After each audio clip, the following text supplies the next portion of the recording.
I can tell you pretty much what we've experienced. I'm actually in a subway, and just a few minutes ago, we experienced, somewhere, the epicenter clearly was offshore. This is not a direct hit on the island of Honshu, which is the island that Tokyo is on.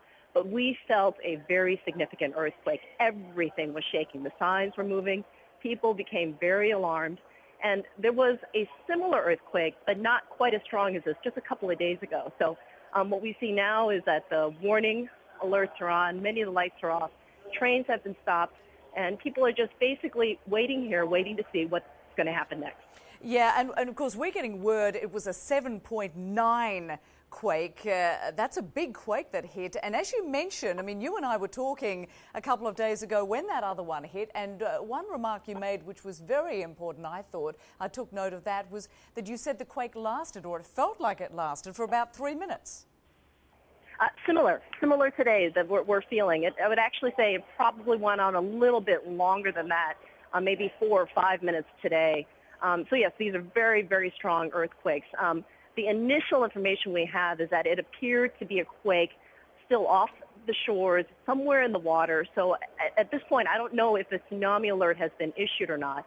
But yes, you're pointing it out. It is something that many people in Tokyo, again, are feeling the second time in just a couple of days. How unnerved has this made people feel? Because, of course, Japan is very used to these sorts of earthquakes, but when you get to 2 in a row like this, it must be very unnerving, even for those who are used to this. Yeah, earthquakes here are very part of the ordinary day. It's something that you feel, frequently. To feel something like this, though, in just a couple of days is alarming. I saw a couple of women clutching each other. They were very alarmed. Some children appear to be very frightened. Everyone here is trying to get on their mobile phone to find out if everyone's okay. It is generally safer if there is a strong earthquake like this to stay underground, to just kind of wait it out until there's an announcement saying you can leave the train station. So right now we're just sitting here, a lot of people trying to use their mobile phones, but right now not having a whole ton of luck. I think I've managed to get one of the only cell lines out of here right now. I'm sure you have. And of course, that point you mentioned, the tsunami alert, you're not sure, you said, whether they have issued one at this point.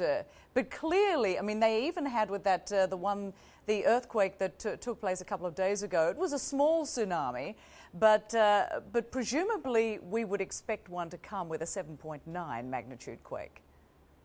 It's really difficult to say. It depends how shallow it is. It depends how far offshore. There's a lot of scientific factors that go into whether there is a tsunami alert. But this was something that was very sizable. So we have to certainly keep our eyes peeled for an alert if there is one.